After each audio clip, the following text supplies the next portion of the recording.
Shalom, kami dari kelompok 8 mau memberi motivasi untuk meningkatkan belajar. Cara meningkatkan motivasi belajar. Proses untuk meraih cita-cita bukanlah hal yang mudah. Perlu banyak perjuangan dan usaha untuk meraih cita-cita.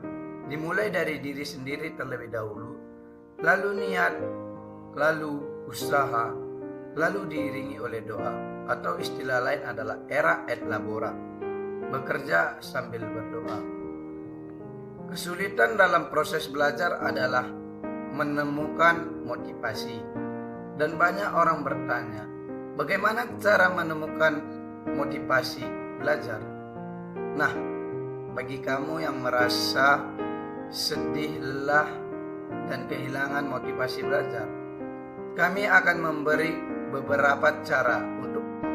Yang pertama, pilih metode yang paling kamu senangi. Jenis pelajaran yang disukai orang beragam jenisnya.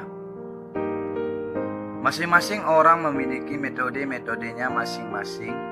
Ada yang suka membaca, ada yang suka menulis, ada yang suka menonton, dan ada yang suka mendengarkan. Ilmu bisa didapatkan dari mana saja.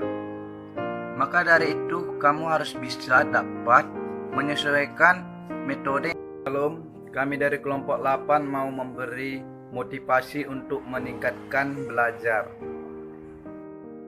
Cara meningkatkan motivasi belajar. Proses untuk meraih cita-cita bukanlah hal yang mudah. Perlu banyak perjuangan dan usaha untuk meraih cita-cita. Dimulai dari diri sendiri terlebih dahulu, lalu niat, lalu usaha, lalu diiringi oleh doa, atau istilah lain adalah era et labora, bekerja sambil berdoa. Kesulitan dalam proses belajar adalah menemukan motivasi, dan banyak orang bertanya, bagaimana cara menemukan motivasi belajar? Nah, bagi kamu yang merasa sedih, lelah, dan kehilangan motivasi belajar, kami akan memberi beberapa cara untuk. Yang pertama, pilih metode yang paling kamu senangi. Jenis pelajaran yang disukai orang beragam jenisnya. Masing-masing orang memiliki metode-metodenya masing-masing. Ada yang suka membaca, ada yang suka menulis, ada yang suka menonton, dan ada yang suka mendengarkan. Ilmu bisa didapatkan dari mana saja. Maka dari itu, kamu harus bisa dapat menyesuaikan metode yang kamu ingini atau yang kamu senangi, sehingga dapat menumbuhkan semangat belajar kamu tumbuh kembali. Yang kedua, pasang target pada diri sendiri. Sebuah target sangat penting untuk sebuah usaha. Selalu ingat target apa yang ingin kamu raih. Misalnya, kamu bisa mahir dalam bahasa Korea, maka kamu dapat bekerja di kedutaan Korea. Saat mengingat target itulah yang dapat membuat semangat kamu berkobar kembali. Yang ketiga, ikut bergabung dalam tim belajar online. Belajar dapat dilakukan di mana saja dan kapan saja. Salah satu cara untuk meningkatkan motivasi belajar ialah dengan cara melalui belajar online. Dengan melalui belajar online, kamu bisa bertukar informasi dan ilmu bersama teman-teman. Bukan hanya ilmu saja yang bisa kamu dapatkan, tapi juga kamu bisa dapat menambah teman-teman kamu. Oke, saya akan melanjutkan pembelajaran yang dijelaskan oleh teman saya Gaby. 4. Gabungkan metode pembelajaran. Cara meningkatkan motivasi belajar dalam menggabungkan metode belajar, yaitu agar kita tidak jenuh dan bosan. Kamu bisa menggabungkan beberapa metode pembelajaran yang ada, misalnya dengan belajar menggunakan peta. Kamu bisa juga melihat video di YouTube. Hal itu senang, ada rasa senang dan seru, akan membuat motivasi belajar tetap bertahan stabil. Yang kelima itu atur jam cara meningkatkan motivasi belajar dalam atur jam belajar, kebiasaan akan menjadikanmu selalu tepat waktu. Caranya dengan mengatur waktu belajar yang tepat setiap harinya.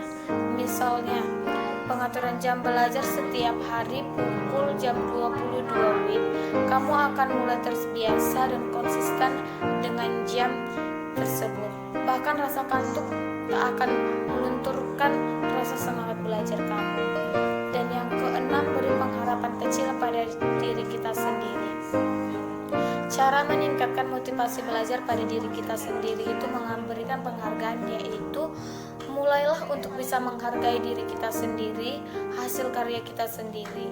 Salah satu caranya dengan memberi penghargaan kecil pada diri kita sendiri. Itu penghargaan bisa kamu beri saat dirimu bisa meraih semua target yang kamu tentukan pada saat itu. Jika kamu sudah menyelesaikan semua soal di buku kamu akan mendapatkan liburan seperti di pantai, keluar kota dalam satu hari, dan selanjutnya kamu akan melontarkan rasa ingin tahumu untuk mendapatkan penghargaan kecil untuk hari-hari berikutnya. Sekian dari saya. Jangan lupa beristirahat sejenak, karena otak perlu beristirahat.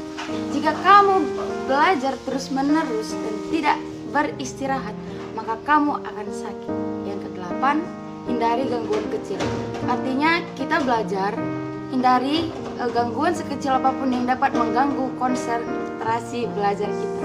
Seperti kita harus dapat mencari tempat yang nyaman agar kita bisa belajar dengan sungguh-sungguh.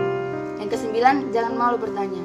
Jika kita belajar, ada sesuatu pertanyaan yang tidak kita ketahui, bertanyalah, maka kita akan mengetahui jawaban yang benar. Seperti pepatah mengatakan, malu bertanya sesat di jalan. Itu artinya jika kita malu bertanya di dalam kelas, maka kita tidak akan mendapatkan jawaban yang benar. Sekian dan terima kasih.